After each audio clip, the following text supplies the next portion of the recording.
Good evening. I'm Stephen Englander, and welcome to my show of all things business, the Between the Spreadsheets. I've not been online for a little while, but as a combination of I was a little bit poorly, but mainly because we took this opportunity to revamp the studio. So 8 months later, it still hasn't been finished, but we are getting there.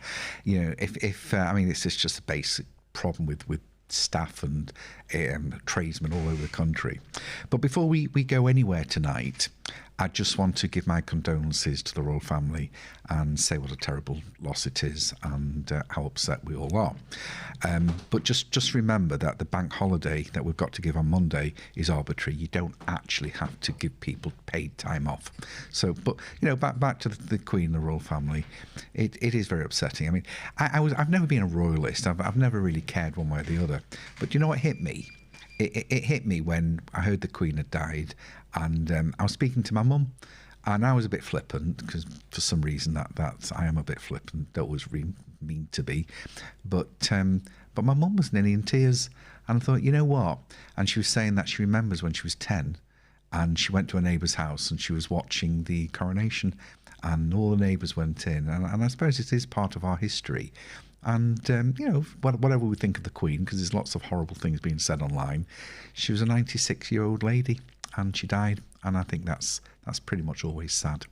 What do you think, Hayden? Are you a royalist? I know you're a big believer in the lizard people. I'm a staunch Republican. Yeah. I don't take any joy in the death of an old lady. No. But I do wish the monarchy had... died with her. Well, I'm wondering how this will actually affect things for the economy, and you know, being a cold-hearted accountant, how will it affect the economy? And it's an interesting one because does the Queen actually do anything for the economy? I mean, I know it's a lot of lip service given that the royal family bring in a lot of tourism and a lot of trade, but do people come to see the buildings and all the pomp and the changing of the guard and the land of the Queen and the monarchy? Does the royal family actually bring anyone in? And when King Charles III is now saying he wants a reduced monarchy, maybe he's just going to where he believes it's going to go anyway. But you know, I was trying to think and research what does actually the Queen bring to the economy, and what could change? Well, traditionally, when a monarch dies, not when a monarch dies, when there's something going on big with the monarchy, it's usually some sort of celebration, like a wedding or some sort of anniversary, and everybody's out there selling bunting and mugs with the Queen's pictures on and the corgis and everything else. But maybe tread a bit more sensitively when we're selling things for the funeral. Incidentally, hey, do you know that there's actually nearly 5 miles of queues queuing up to see the coffin from Westminster? Can you imagine that? I mean, 5 miles of queues. I wouldn't queue up. I wouldn't queue just 5 yards. To look at a box. Yeah. Do you think it's a bit of dark tourism? Oh, no. It's strange, isn't it? You see, if I went down, I'd be selling bottles of water and bits and bits to the crowd, bits and bottles to the crowd. Well, that's a different thing. But I think we're conditioned, don't we, to mourn strangers if they're important. You know? Well, I've been watching it on TV. You've been watching people queue? I have. I've just been watching people march aimlessly and the same thing being said over the time. And it has a sort of fascination for it. If there's one thing I would like to say, I do wish they'd put something on television to tell us a little bit about the life of the Queen, because I've not been able to find a single thing on any of the channels about her. Well, there's a lot of nice things being said on TV, but which is nice because it makes you feel part of something. I don't like all the abuse online. I mean, I think India tried to claim one of the diamonds back from the crown or something, and everyone's jumping in. Understandable. Yeah, well, you know, it's ours now. So we found it. We found it. It's ours. You know, but I forgot what I was going to say. Then the Commonwealth, or a lot of the countries, are saying we want to be the head of it now. We don't want King Charles, but it'll end up being with England because we're probably the only ones that can run it properly. That might not be a popular statement, mightn't it? Well, no. You know, you got to take the rough with the smooth, haven't you? Really? I guess. You know, with them, what I think, a couple of predictions. I think that currency, in the fact that the actual physical coins, especially small change, I think that it's probably going to be used as an excuse to get rid of them now. I mean, I can't imagine it's cost effective to print pennies and 2p coins and 5p coins. Well, they continuously mint them anyway, don't they? I don't think they're going to. I think that as they switch over to having King Charles's picture on them, I think they'll start getting rid of them. Well, they want rid of currency altogether. They want everything digital, don't I think it's a big move towards digital currency, which is having a massive effect on the economy. Because we've talked about cash before, and cash is going to disappear because it's not wanted and it has no place in society anymore for righteous and clean living people and businesses. So all of those, I mean, they've already replaced. I mean, do you know what I did the other day? I sent an email out to all my clients telling them to start spending or banking the £20 and £50 notes because they were going out of circulation like at the end of the month. And then I realised I forgot to say, no, it's not all of them because the new plastic ones are fine. It's the old ones. It's the old paper 20 and £50 notes. They're going. So do make sure you spend them or bank them, because otherwise you'll have problems. And stop taking them unless you can bank them or spend them. And I think this is just another way that cash is going to disappear, because any money under the bed, any money hidden is going to be useless. So I think that's what it's about. But the new £20 and £50 notes will also serve the time, because cash is disappearing. I mean, I know by doing people's accounts that cash, it's becoming less and less and less, and everything's through the bank, through credit cards or debit cards or direct transfers, or my watch here. I can pay for something on it. I can just go click and it works. I mean, not mine particularly, because I've not figured out how to set it up, but the watch apparently does that. So anyway, we're digressing because we're talking about the Queen. Do you know what else I think will disappear? What's that? Stamps. Because more and more courier firms, which really the post office is, are just using barcodes.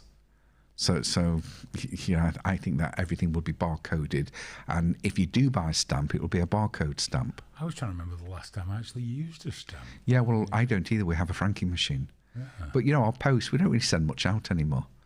Do you know we get posts from two lots of people. We get them from somehow people trying to sell us things from like the insurance companies, and we get from HMRC. I don't understand why HMRC send post out. It must be some legal requirement, because everything they send out in post, we get online. So, oh, excuse me. It's not COVID, it's heart disease. Don't worry about it. Sorry about that. I'm glad you're laughing at my ailments. Do you know what else is going to be a problem? You know, by by appointment from the Queen. You know, these companies that have a royal warrant from the Queen to say, what do you say? By warrant of the Queen, by appointment to Her Majesty the Queen, and that's going to run out, and they're going to have to reapply for a new warrant from King Charles. Not just that, every sign that says Her Majesty. Majesty. They've got. Well, I think they've got a year or so to remove every it. Every post box. Yeah. It's their ER. I mean, I really feel sorry for these firms, but. That was a joke, by the way. I don't. But then again, I don't feel sorry for any of these big firms, because I think that every time a Starbucks type company goes bankrupt, it lets someone like you guys set up your own coffee shop, which is way better. Because I really can't stand these places. It's just like, I don't know how you feel about it, but the coffee's awful. It's like Emperor's New Clothes. Everyone says it's good, so then they think it's good. I don't think they've ever sat in a proper coffee shop and had proper coffee. Like the little working man's cafe down the road from me. Plus, it's a fraction of the price. I think that the big firms struggling is good for small firms to jump in and take over. Commercial genius, the big coffee stores, aren't they, where they've convinced us to pay an absolute premium price. Well, £4, £5 for a coffee. I'm just not doing it. But I can drive through, you see, on my way into the studio. Yeah. I can just drive That's through. things people should be considering. I mean, some of the things that the big firms do are quite clever. And I know not everyone can do a drive-through, but where you can, maybe consider it. Maybe people should be working together. You know, like there's a client I've got down south that is actually a garage for cars, but the guy next door to them is a coffee shop, so they've knocked through. And I think it's a great idea, that just working together more with people. And I think it's one of the ways through this through these problems we're having. What else have we got? I made some notes before, but getting rid of stamps because they're not really needed, changing the currency, getting rid of warrants. I think that's really. I think the main problem with the Queen dying, as far as the economy is concerned, small business, is that it's yet another problem that makes everything look black and bleak. I don't think people are looking at how much this funeral and the whole thing's going to cost the country. You have an idea, Hayden? You're good at this type of thing. Oh, do you know what? I read it last night and it's fallen completely out of my It's going to cost the country about £6 billion. Oh, no, is that much? Yeah, well, this is what I was reading. Well, it's not just the funeral; it's extended everything. Closed down. They're even closing food banks. Oh, I didn't know that. Cancelling hospital operations because clearly that's what she would have wanted. Yeah, well, I was just going to say that. Yeah, people in pain. Yeah, because she didn't seem to be that type of person. No, she genuinely didn't. No, depends who you listen to, of course. No.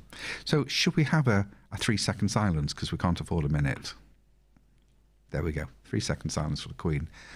Typical accountant wasn't even 3 seconds. Wasn't it? Oh, let's do it again then. Go ahead and count. 1. Oh, that broke the silence. Gosh. I can't get that. I just can't get there. You know, apparently we have a cost of living crisis. Apparently. All I see everywhere is everyone's packed out with bars and eating out and everywhere. And it makes me wonder what this cost of living crisis is. Now, I know I look at my own accounts, I look at clients' accounts, and you know, there have been ups and downs. But I think what we've got to do with this cost of living crisis. Now, remember, I am a business show. So anyone that's not in business, you know, there are tips and advice for you all the time.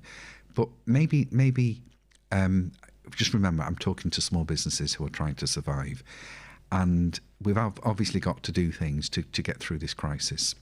So one of the first things to do is just sit down, calm down, and put things in perspective. Now, I'm not trying to be condescending there, but I had exactly that conversation with a client of mine that runs a coffee shop. Well, it's a coffee shop cafe, and he was panicking. I mean, really panicking, because his electricity had gone up by £1,500 a month. And I said, well, first of all, it is going to get capped, which it has at the moment. But when I said it's gone up to £1,500 a month, what's it gone up from? And it's gone up from about £500-600. So I said, so it's basically gone up £1,000. And I said, just as a matter of interest, how many cups of coffee do you sell a week? So I said, do you sell 1,000? So he says, yeah, probably. So I said, well, that's 1,000 cups of coffee a week. And the electricities and the gas has gone up by £250 a week maximum. So you work out how much you've got to put on per cup of coffee to capture that money back, and it really isn't a lot to put on. And people haven't even noticed when you've done that. And even when they're looking at add it onto the toast. I mean, basically, if you put your prices up 10-15%. No one's even going to notice, and you'll probably make a bit of extra money. Because what you've got to remember is that businesses have got to deal with increased price rate rises, whether it's from stock, whether it's from utilities, whether it's from rent, whether it's some disaster that's the local snowplow has just driven into your window, and insurance has gone up. There's always problems, and part of being in business is dealing with these things. So you've got to sit down and plan it. And this is where accountants come in great, because they can help you plan properly. So by all means, if you want to have a chat, come and have a chat. Now, we're also coming away from what I'm just saying for a minute, and just a bit of telling you what we're doing. We've got a couple of training rooms in here, and we've been accredited by certain training bodies. So we are giving training sessions on different aspects of business, whether it's cost control, whether it's sourcing new materials and new suppliers, all sorts of things, how we're marketing people's businesses. And we had the last one a couple of weeks ago, and it actually went quite well. So if you check, what's it called?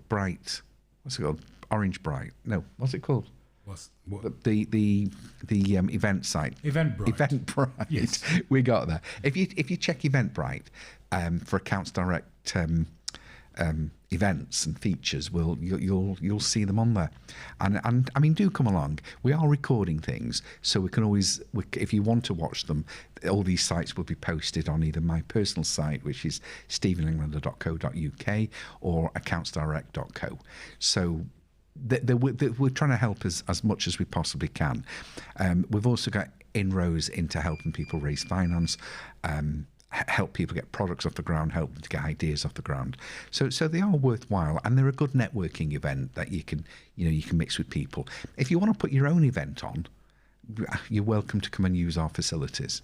So we do try, and of course, if you do have a look through your costings, and sometimes you can look at things that you're paying and you didn't know you're paying. It happens to the best of us. I mean, I use certain software to prepare people's accounts, and I pay per person, and we noticed the other week that we're paying for a few clients who are no longer in business and haven't been trading since COVID, and we didn't notice. So it can happen to the best of us. So you do need to review finances, and we'll help you do that as well. Don't feel that you've got to not put to bed any idea of expansion, because the best time to lay the groundwork for a good expansion for your firm is at a time like this when things seem bad. So if we put the right procedures in, it's not as difficult as you think to expand, even in downward times. There's still plenty of money out there. There's still people desperate to spend. And in fact, dealing with people that are working the stock market, their biggest problem is that they don't know what to do with the money half the time, because there's no investments to make. It's all a bit difficult. So I would say, invest in your own business, invest in yourself, and that's my take on things. But put things in perspective. Get your costings right. You don't need to do a blanket increase in fees. You can introduce new products which give a better percentage. There's all sorts of things you can do, and I'm happy to discuss it with anyone if they've got any ideas. And I've got a whole team. In fact, we've got 4 new members of staff starting next week, and then 2 of them are business managers, just to go through with people to see how the businesses work. So do take advantage of that. So don't scale back. Now, one of the things I would encourage is remote working. It doesn't mean say you've got to close your offices or your shop, but you do need to get on to what you can do remotely. Marketing is better. I don't mean marketing. Don't start paying marketing agencies fortunes just to do what you could do yourself. The owner of a business will always do a better job than anybody else. So at least you do talking to people. All you have to do is go on LinkedIn or Facebook and start conversations. And before you know it, you'll have people coming to your restaurant or to your salon or to whatever business that requires bricks and mortar. And if it doesn't, then you can be doing even more, because you can have a business further afield. I mean, as Accounts Direct, we've also faced the same problems that everybody else is facing. I mean, one of the biggest problems that is around at the moment is, where have all the staff gone? Everyone can't get staff. But why? So that there are lots of reasons for that. And obviously, one of the reasons are that people are retiring. I mean, we had the baby boomer generation, which is people like me, people now in the 60s and beyond, that are just simply retiring. They've had enough. They're retiring, and if they want to work in a job that they enjoy doing, not just for the money, because they're getting the pensions now and they've got the savings. So we're losing people that way. And we've also, and that's not going to change unless the country changes its immigration policies and we have more people. Because a lot of people have gone back to Eastern Europe after Brexit. It's not just because of Brexit, it's because they've gone, and now because of COVID, they don't really want to travel back, and they're maybe becoming a bit more settled. So there is a lot of problems with employing people. There's also, believe it or not, there's something out there called the anti-work movement. And there's a change of way people want to work. You know, you had a little laugh at that. I've known about that for years. Well, Oh, talking about lazy so-and-sos, Graham's, I want to wish Graham congratulations. Remember Graham, the little face that came up on the box and used to squeak on the show? He's just had a baby, so congratulations to Graham. When do you think we should call child support, Hayden? Oh, don't. Okay, I won't. I'll just be nice. He's a wonderful father. As it happens, he is. Yes. I know. I just felt I should say that to get him screaming. I'm not even going to tell him we've done this. Well, I'm hoping he's watching the show. But, you know, a lot of people are reevaluating the career paths, and they're saying, I want a different type of life. I want to spend my whole life on the beach, and maybe I'll do half an hour on my computer working. But no, I think that the mentality of work has changed, and I think that a lot of people have enough money put by from various savings and benefits and COVID grants and everything that they can bide the time until they want to come back. And then you've also got the internet, where a member of staff can go and sit on the loo and be looking and dealing with jobs and see if they get something better. So there are things to look at. I mean, what I've done is I've accepted that there aren't as many people around in the workplace as we'd like them to be. I know that people will come back, and I know that people will come back from abroad because England is a pretty good place to live. The grass always looks greener somewhere else. And I know the market will turn around, but there are, unless we get more immigrants coming in, there are genuinely less people in the workforce. Plus, a lot of people are turning to having their own businesses, which is another thing. So what we've done, we've said, okay, if people want their own business, that's fine, but maybe freelance. Let people freelance with us. Suits me. Don't have to pay sick pay or holiday pay. And what we've also done is we've got offices abroad, where we've got people working for us abroad as a backup. So we've got people working in the UK. We've got people working all over the UK now. So, I mean, one of my secretaries, who's brilliant, one of them, I mean, I'm saying they're all brilliant, but just to demonstrate, lives in East England, isn't it? Lincolnshire way. Is it East England? Anyway. That is on the sort of East Coast. Yeah. Side, so you know, quite a long way away.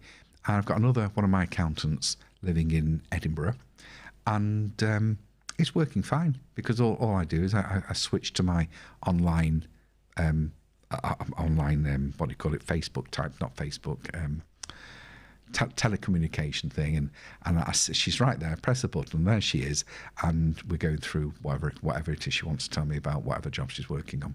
So we're international, and anybody that needs people working in a desk can be international.